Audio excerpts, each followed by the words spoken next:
Welcome back, hunters. Today we're diving into a brand new hammer build designed for aggressive high damage play with a unique way of playing hammer.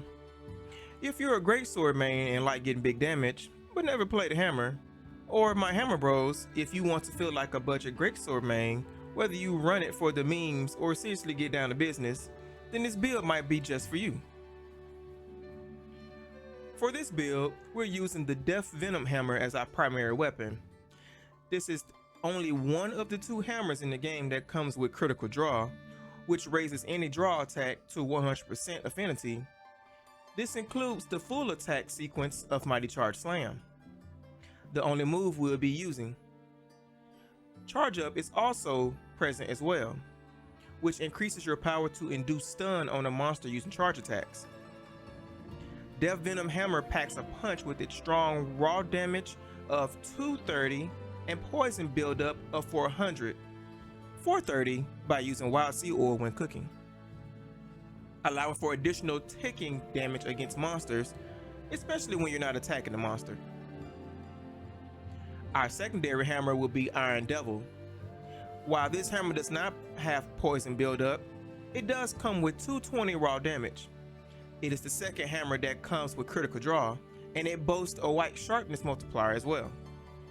Our armor setup consists of, for the head, Guardian Arcvale Helm Alpha, which gives 2 points of Part Breaker and 1 point of Flayer with the 1/1 deco slot option. For the chest, Guardian Ebony Male Beta, which gives 1 point in earplugs with the 2/2 deco slot option. For the arms, Shuwu Van Braces Beta, which gives 1 point in earplugs and a 2/2/1 deco slot option. For the waist, Shuwu Core Alpha, which gives 2 points in heroics and 1 point in earplugs with the 2 slot deco option. The Shuwu arms and waist are the only 2 pieces in this build that will give you a set bonus. This will give you the set bonus Shuwu's Vigor, which gives you a plus 15 attack for 2 minutes when eating a well done steak.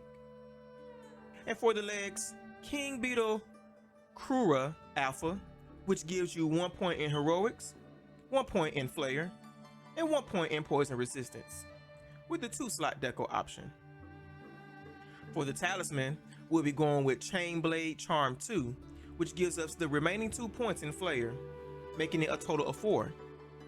This makes it so it's much easier to inflict wounds.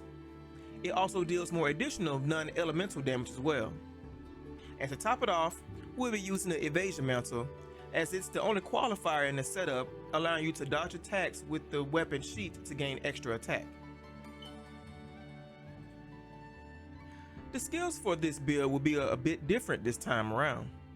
Since we get a full 100% affinity for when we draw our hammer, we're ultimately using only Mighty Charge Slam the entire fight. We'll be avoiding any and everything that gives us affinity. For the Death Hammer, 1 Focus KO Jewel 3, 1 Charge KO Jewel 3, and 1 KO Jewel 1. The Death Venom Hammer already comes with critical draw and charge up, so giving it 3 points in focus helps us charge the hammer faster by 15%. Since we're only doing Mighty Charge Slam, Charge Master will increase our status build further with charge attacks. And lastly, KO, which makes it easier to stun monsters up to 40%.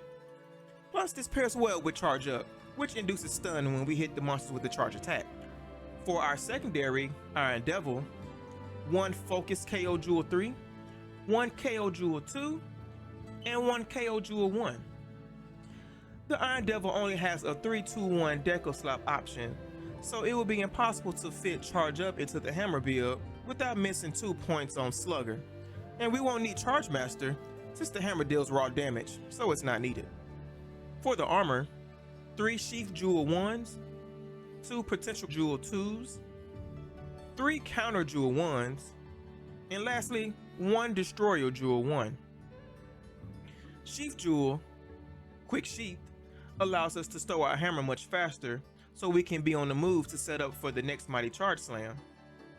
The 2 Potential Counter Jewel 2s round us off to 5 points in heroics, which at any point in the hunt, should we get to 30% health remaining, we get a 30% attack boost.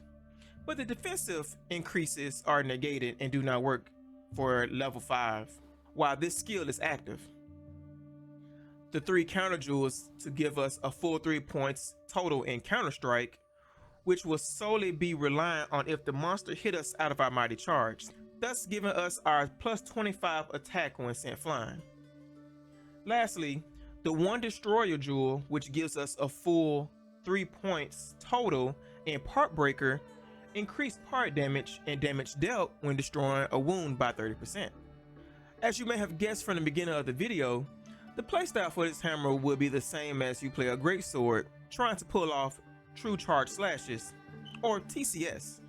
But in our case, for this hammer build, it'll be MCS, or mighty charge slams.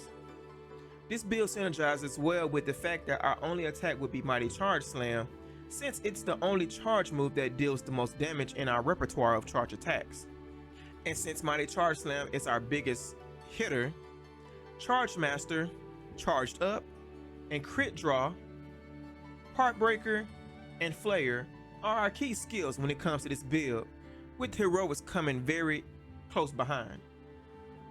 In true great sword fashion, we'll be doing a hit and run tactic, eating for Protein Fiend 1 when the 2 minutes are up, taking damage to get heroics, not necessarily if you don't want to, and using Mighty Charge Slam to get big damage. When it comes to Flayer, you won't be using focus mode. Instead, you'll continue using Mighty Charge Slam to get even bigger damage from destroying the wounds. I could not fit speed eating in the first build without giving up something which was hard to do for me.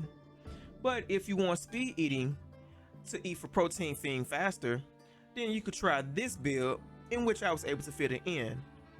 It adds the 2-piece set bonus of Guardian Arcveld's head and waist, which gives Guardian Arcveld's Vitality Decimator that heals you when you destroy wounds on large monsters.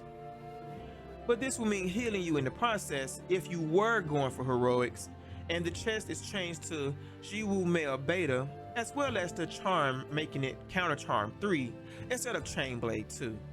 And that's the build. If you're a hammer main and want to try out a budget playstyle of greatsword, or if you're a greatsword main and want to give a faster version of True Charge Slash a try, then this build, albeit a meme build or not, might be the next fun build to try out. Let me know in the comments what you think of the build and your take on it if you changed up anything.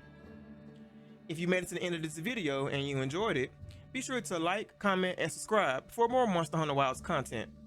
Once again, thanks for watching and happy hunting.